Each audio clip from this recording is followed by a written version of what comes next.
Mr. Speaker, sir, in every budget, we discuss and debate the design of policy parameters or schemes in monetary terms. But the budget is much more than that. It reflects something deeper, our ethos and our values.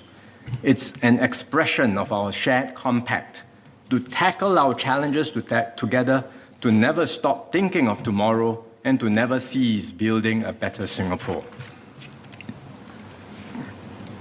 All this boils down to trust, something that the Prime Minister spoke about recently in this House. Trust between the government and the people, the trust we have in one another, and trust across the generations. Trust is fragile and precious. It takes effort and time to build up, but it can be destroyed very quickly. When there is trust, we can achieve great things together. We can make the impossible possible. But when we lose faith in one another, even simple things become impossible. So whatever views we may have about the budget, whatever differences we may have on policy issues, let us always work to strengthen trust in our institutions and in one another. That means debating the issues based on facts and not biased sound bites or worse, half-truths and lies. It means being honest and upfront with Singaporeans about what we need to do together, not sugar-coating realities or pretending that there are quick and painless remedies available. In this budget, I've set out plainly the challenges and also the opportunities ahead of us, and explained why we need to move on difficult measures like the GST increase. It is not a popular thing for me to do.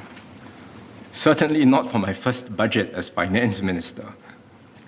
But I have a responsibility to do what's right and what's in the best interest of all Singaporeans.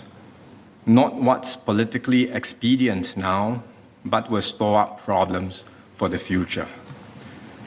I am convinced that the measures in the budget are necessary and will put us in a stronger position to strengthen the self-reinforcing system of trust we have now and to ensure that every citizen contributes their fair share to building our common enterprise, which is Singapore.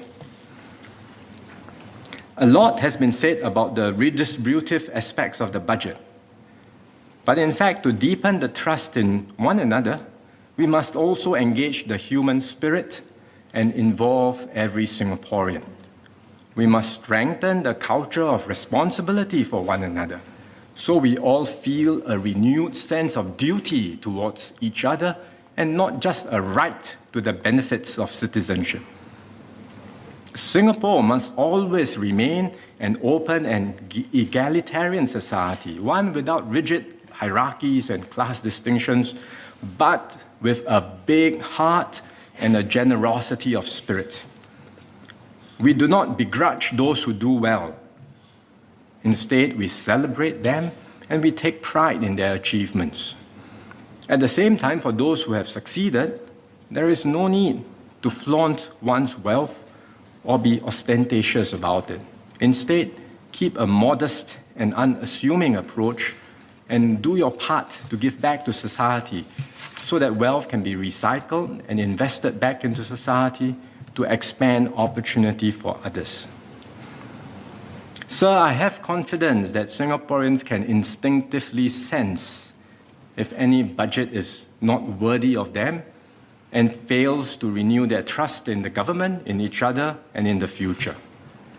They can decipher whether the budget reflects our shared vision of a fair and just society, whether this government is one they can trust to manage our resources in a way that is in line with our values, and whether this government is keeping faith with them and their children.